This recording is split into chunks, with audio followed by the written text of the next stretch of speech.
নীলাকাশে সাদা পেঁজা তুলো মেঘ ভেসেছে। মাঠে প্রান্তরে শ্বেত শুভ্র কাশের মেলা বসেছে। সরোবরে দিঘিতে অজস্র পদ্ম ফুল ফুটে রয়েছে। প্রকৃতিও বুঝি অনাবিল অপরূপ মনোরম ভাবে সেজেছে। বর্ষা বিদায়ে উৎসবের ঋতু শরৎ এসে পড়েছে। আপামর বাঙালির অন্তরঙ্গে উদ্দীপনা চাঞ্চল্য আরো বেড়েছে। আকাশে বাতাসে আগমনের সুর বেজে চলেছে।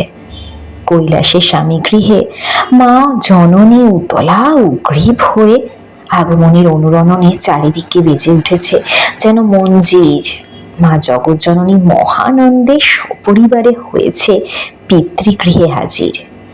সম্পূর্ণতার পথে পুজোর লাগি যত আয়োজন, অধীর আগ্রহে আমজনতা ছিল অপেক্ষমান।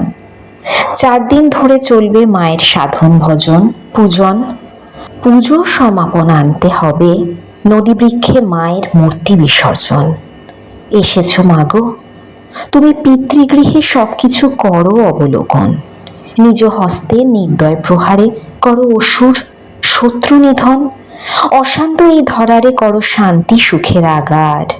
পৃথিবীটা যেন বাসযোগ্য থাকে, হয় না মৃত্যু ভাগার। বাঁচুক তোমার সাধু সজ্জন সন্তান শান্তিতে সুখে। যত অপগণ্ড তস্কর দানব শয়তান এবার মরুক দুঃখে। যত অপগণ্ড তস্কর দানব শয়তান এবার মরুক দুঃখে।